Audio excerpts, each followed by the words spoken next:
আসসালামু আলাইকুম। সংবাদে আপনাদের সবাইকে স্বাগত জানাচ্ছি। আমি ফিরোজ তোহা। শুরুতেই সংবাদ শিরোনাম। বাংলাদেশের সর্বশেষ গুরুত্বপূর্ণ আপডেট সংবাদে আপনাকে স্বাগত। শুরুতেই সংবাদ শিরোনাম, পরে বিস্তারিত। প্রথমে জানাবো, গোপালগঞ্জে 6 যানবাহনের সংঘর্ষ, পুলিশ সদস্য সহ নিহত 2।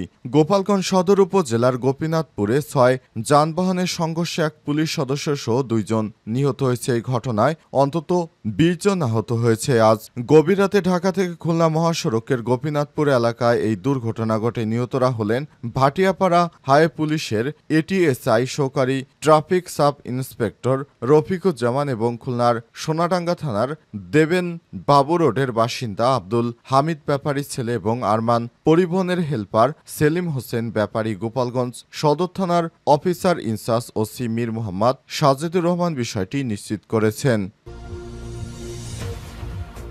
জানাবো, মধ্য ইসরায়েলে ফের ইরানের ভয়াবহ বিমান হামলা, ক্ষেপণাস্ত্র হামলা, নিহত 7। ইসরায়েলের নতুন করে হামলা চালিয়েছে ইরান।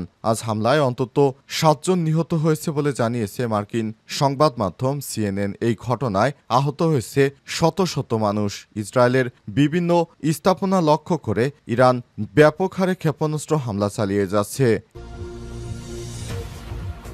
এরপর জানাবো, 1 ঘন্টায় 10টি ইসরায়েলি বিমান ধ্বংস করল ইরান। আলহামদুলিল্লাহ, মাত্র 1 ঘন্টার ব্যবধানে ইসরায়েলের 10টি যুদ্ধবিমান ভূপাতিত করার দাবি করেছে ইরান। দেশটির সামরিক বাহিনীর সূত্র থেকেই খবর দিয়েছে সূত্র মেহের নিউজ এজেন্সির। এদিকে সামরিক অভিযানে যোগ দিতে ইসরায়েলের অনুরোধ নাকচ করল যুক্তরাষ্ট্র। ইরানের বিরুদ্ধে সামরিক অভিযানে যোগ দিতে যুক্তরাষ্ট্রের কাছে আবেদন জানিয়েছিল ইসরায়েল, কিন্তু জায়নবাদীদের সেই অনুরোধ প্রত্যাখ্যান করেছে তাদের ঘনিষ্ঠ মিত্র যুক্তরাষ্ট্র। আজ এই তথ্য জানিয়েছে ইসরায়েলি গণমাধ্যম। এবারে জানাবো, ইসরায়েলকে সহায়তাকারী ব্রিটিশ যুদ্ধজাহাজ আটক করল ইরান। রাতে ইরানে চালানো ভয়াবহ অভিযানে ইসরায়েলকে সহায়তার অভিযোগে একটি ব্রিটিশ যুদ্ধজাহাজকে আটক করেছে ইরানের নৌবাহিনী। আজ এক প্রতিবেদনে এই তথ্য জানিয়েছে বার্তা সংস্থা আনাদুলু। প্রিয় দর্শক, গভীর রাতে ঢাকা খুলনা মহাসড়কে এই দুর্ঘটনা ঘটে। এতক্ষণ শুনছিলেন সংবাদ শিরোনাম, এবারে বিস্তারিত। তবে তার আগে বন্ধুরা, অনুরোধ থাকবে এই সংবাদটিতে একটি লাইক দিন। এই চ্যানেলে আপনি নতুন হয়ে থাকলে আমাদের সংবাদটি দেখতে দেখতে চ্যানেলটি সাবস্ক্রাইব করে রাখুন। কমেন্ট করে বন্ধুরা আপনার মূল্যবান মতামত জানিয়ে দিন আপনি বিশ্বের কোন দেশ থেকে বা বাংলাদেশের কোন স্থান থেকে আমাদের সংবাদটি দেখছেন এবং শুনছেন। এবারে বিস্তারিত। গোপালগঞ্জে 6 যানবাহনের সংঘর্ষ, পুলিশ সদস্য সহ নিহত 2। গোপালগঞ্জ সদর উপজেলার গোপীনাথপুরে 6 যানবাহনের সংঘর্ষে এক পুলিশ সদস্য সহ 2 জন নিহত হয়েছে। এই ঘটনায় অন্তত 20 জন আহত হয়েছে। আজ গভীর রাতে ঢাকা থেকে খুলনা মহাসড়কের গোপীনাথপুর এলাকায় এই দুর্ঘটনা ঘটে। নিহতরা হলেন ভাটিয়াপাড়া হাই পুলিশের এটিএসআই সহকারী ট্রাফিক সাব ইন্সপেক্টর রফিকুজ্জামান এবং খুলনার সোনাডাঙ্গা থানার দেবেন বাবু রোডের বাসিন্দা আব্দুল হামিদ ব্যাপারী ছেলে এবং আরমান পরিবহনের হেলপার সেলিম হোসেন ব্যাপারী। গোপালগঞ্জ সদর থানার officer in-charge OC Mir Mohammad Sajedur Rahman বিষয়টি নিশ্চিত করেছেন। এ সময় তিনি জানান, গভীর রাতে ঢাকা থেকে খুলনাগামী আরমান পরিবহনের একটি বাস গোপীনাথপুর এলাকায় পৌঁছলে পেছন থেকে একটি ট্রাককে ধাক্কা দেয়তে বাসটি ক্ষতিগ্রস্ত হয় এবং যাত্রীদের উদ্ধারকালে দ্রুতগতিতে আসা আরও 3টি বাস এবং একটি প্রাইভেট কারের সংঘর্ষ হয়। রাত 2:30 থেকে 3:30 পর্যন্ত চলা এই সিরিজ দুর্ঘটনায় ঘটনাস্থলে এটিএসআই রফিকুল ইসলাম ও হেলপার সেলিম হোসেন ব্যাপারী প্রাণ হারান। দুর্ঘটনার খবর পেয়ে তাৎক্ষণিকভাবে পুলিশ ও সেনাবাহিনী, ফায়ার সার্ভিস ঘটনাস্থলে পৌঁছে উদ্ধার কার্যক্রম পরিচালনা করে আহতদের গোপালগঞ্জ 250 শয্যা বিশিষ্ট জেনারেল হাসপাতালে ভর্তি করা হয়েছে। পরবর্তী দুর্ঘটনা কবলিত যানবাহন সরিয়ে নেওয়ার পর প্রায় 2 ঘন্টা বন্ধ থাকার পর ঢাকা খুলনা মহাসড়কে যান চলাচল স্বাভাবিক হয়েছে। মধ্য ইসরায়েলে ফের ইরানের ভয়াবহ হামলা, নিহত ৭। ইসরায়েলে নতুন করে হামলা চালিয়েছে ইরান। হামলায় অন্তত ৭ জন নিহত হয়েছে বলে জানিয়েছে মার্কিন সংবাদ মাধ্যম সিএনএন। এই ঘটনাকে কেন্দ্র করে আহত হয়েছে শতাধিক মানুষ। ইসরায়েলের পুলিশ জানিয়েছে গভীর রাতে দেশটির উত্তরাঞ্চলীয় দেশটিতে ক্ষেপণাস্ত্র পড়ে ৪ জন নিহত হয়েছে। জাতীয় জরুরি পরিষেবা ম্যাগেন ডেভিড অ্যাডম এর আগে ৩ জনের মৃত্যুর সংখ্যা জানিয়েছিল। পুলিশ জানিয়েছে সরাসরি আঘাতে অস্ত্র পড়ে ৪০ বছর বয়সী ২ নারী, ২০ বছর বয়সী ১ নারী এবং ১৩ বছর বয়সী ১ কিশোরী নিহত হয়েছে। তারা আরও জানিয়েছে যে অনেক বাসিন্দা আহত হয়েছে।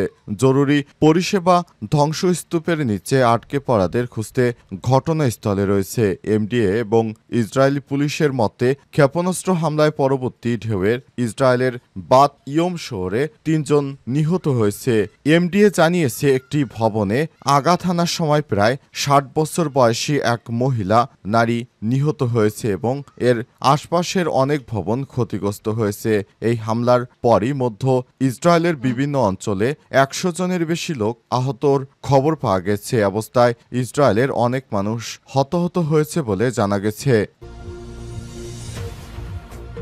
১ ঘন্টায় ১০টি ইসরায়েলি বিমান ধ্বংস করল ইরান। মাত্র ১ ঘন্টার ব্যবধানে ইসরায়েলের 10টি অত্যাধুনিক F-35 যুদ্ধবিমান ভূপাতিত করার দাবি করেছে ইরান। দেশটির সামরিক বাহিনী সূত্রে এমন খবর জানিয়েছে খবর মেহের নিউজ এজেন্সির। ইরানের খাতামাল আনবিয়া আকাশ প্রতিরক্ষা ঘাঁটির কমান্ডার মেহের নিউজকে জানিয়েছে শেষ ১ ঘন্টার ব্যবধানে তারা দখলদার ইসরায়েলে 10টি সামরিক বিমান ধ্বংস করে দিয়েছে। তবে এ বিষয়ে বিস্তারিত জানা যায়নি। ইসরায়েলের পক্ষ থেকে কোনো সতর্কবার্তা আসেনি। দাবিকৃত বিমানগুলো আসলে যুদ্ধবিমান, ড্রোন নাকি নজরদারি চালানো বিমান সে ব্যাপারে স্পষ্ট করে কোনো কিছু জানা যায়নি। তবে এই ঘটনার পর ঘোষণা দিয়ে ইসরায়েলে ব্যাপক হামলা চালায় ইরান। এতে অন্তত ২০ জন সহ ১০০ জন আহত হয়েছে, যাদের একজনের অবস্থা গুরুতর এবং ৪ জন মারা গেছে। ইসরায়েলের জরুরি পরিষেবা এমডিএ জানিয়েছে হাইফা শহরের পাশে ইরান থেকে নিক্ষেপ করা ক্ষেপণাস্ত্রের আঘাতে ৫ জন নিহত হয়েছে। গ্যালিলিও এলাকায় একটি দোতলা ভবনে ১৪ জন মারা গেছে। তবে ম্যাডিসিস দাবি করেছে ইসরায়েলের উত্তর অঞ্চলে ইরানের ছোড়া মিসাইলে ১ জন মারা গেছে। একই দাবি করেছে ব্রিটিশ গণমাধ্যম বিবিসি। ইসরায়েলি বাহিনীকে চরম শিক্ষা দেওয়ার জন্য ইরান থেকে একের পর এক ইন্টারকন্টিনেন্টাল ব্যালিস্টিক মিসাইল দিয়ে হামলা চালানো হচ্ছে। হামলায় ধসে যাচ্ছে বিভিন্ন স্থাপনা। সামরিক অভিযানে যোগ দিতে ইসরায়েলের অনুরোধ নাকচ করল মার্কিন যুক্তরাষ্ট্র। ইরানের বিরুদ্ধে সামরিক অভিযানে যোগ দিতে যুক্তরাষ্ট্রের কাছে আবেদন জানিয়েছিল ইসরায়েল, কিন্তু জায়নবাদীদের সেই অনুরোধ প্রত্যাখ্যান করেছে তাদের ঘনিষ্ঠ মিত্র মার্কিন যুক্তরাষ্ট্র। আজ এই তথ্য জানায় ইসরায়েলি গণমাধ্যম। প্রতিবেদনে বলা হয়েছে ইসরায়েল গত ২ দিন ধরে ইরানের বিরুদ্ধে তাদের সামরিক অভিযানে যোগ দেওয়ার জন্য যুক্তরাষ্ট্রকে অনুরোধ করেছে, কিন্তু ওয়াশিংটন বর্তমানে এই ধরনের পদক্ষেপ নেওয়ার কথা ভাবছে না। ইসরায়েলি এবং মার্কিন কর্মকর্তাদের উদ্ধৃতি দিয়ে এমনটি জানিয়েছে মার্কিন সংবাদ সংস্থা অ্যাক্সিওস। অ্যাক্সিওসকে ২ ইসরায়েলি কর্মকর্তা জানায় গত ৪৮ ঘন্টায় মার্কিন প্রেসিডেন্ট ডোনাল্ড ট্রাম্পের প্রশাসনকে ইসলামিক প্রজাতন্ত্রের পারমাণবিক ও সামরিক স্থাপনাগুলোর বিরুদ্ধে আক্রমণে যোগ দিতে অনুরোধ জানায় তেল আবিব। একজন মার্কিন কর্মকর্তা ইসরায়েলের অনুরোধ নিশ্চিত করেছে এবং তিনি বলেছেন যে ট্রাম্প প্রশাসনের বর্তমান সংঘাতে যোগ দেওয়ার কথা ভাবছেন না। প্রতিবেদনে আর বলা হয়েছে ইসরায়েল মূলত ইরানের ভূগর্ভস্থ ফোর্দো ইউরেনিয়াম সমৃদ্ধকরণ স্থাপনা ধ্বংস করার জন্য আমেরিকার সহায়তা চেয়েছে, যা ইসরায়েলের একক ও সামরিক সক্ষমতার মধ্যে নেই বলে ধারণা করা হচ্ছে। হোয়াইট হাউসের একজন জ্যেষ্ঠ কর্মকর্তা অ্যাক্সিওসকে জানিয়েছে ইরানের জায়নবাদীদের হামলার সঙ্গে যাই ঘটুক না কেন তা রোধ করা যাবে না। তবে ইরান যদি রাজি থাকে তবে এই সংঘাতের একটি সফল শান্তিপূর্ণ সমাধানের জন্য আমাদের আলোচনা করার ক্ষমতা রয়েছে। ইরানের শান্তি অর্জনের দ্রুততম উপায় হলো তার পারমাণবিক অস্ত্র কর্মসূচি ত্যাগ করা। তবে ইসরায়েলি কর্মকর্তাদের উদ্ধৃতি দিয়ে অ্যাক্সিওস জানিয়েছে ট্রাম্প সম্প্রতি প্রধানমন্ত্রী বেঞ্জামিন নেতানিয়াহুকে বলেছেন তেহরানকে পারমাণবিক অস্ত্র অর্জন থেকে বিরত রাখার জন্য যদি এই ধরনের পদক্ষেপ প্রয়োজন হয় তবে আমেরিকা ফোর্দো সাইটে হামলার কথা বিবেচনা করবে। যদিও ট্রাম্প ইরানের উপর কোনো মার্কিন হামলার কথা বিবেচনা করছেন এমন দাবি আনুষ্ঠানিকভাবে অস্বীকার করেছে হোয়াইট হাউস। ট্রাম্প বলেছেন, এখন আক্রমণ চালানোর সময় নয়, এখন হচ্ছে আলোচনার সময়। আলোচনার মাধ্যমে সমস্যা সমাধান করার পথে এখনও স্বপ্ন দেখছে যুক্তরাষ্ট্র।